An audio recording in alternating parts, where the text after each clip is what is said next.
இருக்கிறது அப்படின்னு சும்மா செய்தியில தான் பார்த்திருப்போம். இன்னைக்கு உண்மையாகவே வானில் வட்டமடித்து கொண்டே இருந்தது. திரும்ப 2:15 இறங்கின உடனே என்னை அங்கு வரவேற்க வந்திருந்த கவுன்சிலர் கிட்ட கேட்டேன், அக்கா மழை மாதிரி இருக்கே, எப்படி நிகழ்ச்சி நடக்குமான்னு. தெரியல, நடத்திடலாம் அப்படின்னாங்க. திரும்ப ஒரு 6 மணிக்கு ஃபோன் வந்த உடனே நிகழ்ச்சி இல்லைன்னு சொல்ல கூப்பிடுறாங்கன்னு நினச்சேன். அதெல்லாம் இல்லைம்மா, நிகழ்ச்சி நடக்குது, அமைச்சர் வந்துட்டு இருக்காரு, வந்துருங்க அப்படின்னாங்க. இது எதை உணர்த்துகிறது அப்படின்றத நம்ம கொஞ்சம் பொதுமக்கள் நிற்கிறவங்க புரிஞ்சுக்கணும்.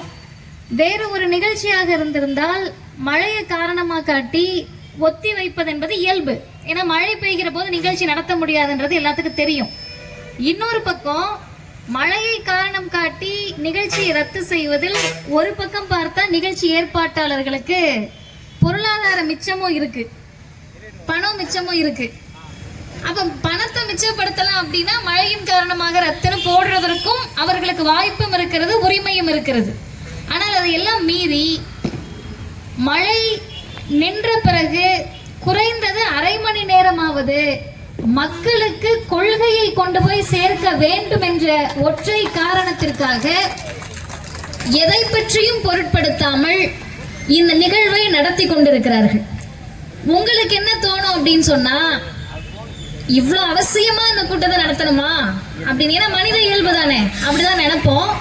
ஆனா உங்களுக்கு ரொம்ப அழுத்தமான ஒரு செய்தியை சொல்லிக்கிறேன். இந்த மழையை விட, புயலை விட, வெள்ளத்தை விட இதெல்லாம் இயற்கை பேரிடர்கள். இதை விட பேராபத்தான செயற்கை பேரிடரான பாசிச பிஜேபியை எதிர்த்து தமிழ்நாடு மிகப்பெரிய அரசியலை, திராவிட முன்னேற்ற கழகம், திராவிடர் இயக்கம் மிகப்பெரிய திராவிட அரசியலை செய்து கொண்டிருக்கிறோம். அந்த வகையில் மிக சிறப்பாக தமிழ்நாட்டினுடைய துணை முதல்வர், திராவிட முன்னேற்ற கழகத்தின் இளைஞரணி செயலாளர், அன்பிற்குரிய அண்ணன் உதயநிதி அவர்களுடைய பிறந்தநாள் விழா பொதுக்கூட்டத்தை சிறப்பாக தலைமை ஏற்று நடத்தி கொண்டிருக்கக்கூடிய, இந்த நிகழ்வு சிறப்பாக அமைவதற்கு அடித்தளமிட்டிருக்கக்கூடிய பகுதி கழகத்தின் செயலாளர், பெரும் மதிப்பிற்கும் மரியாதைக்கும் உரிய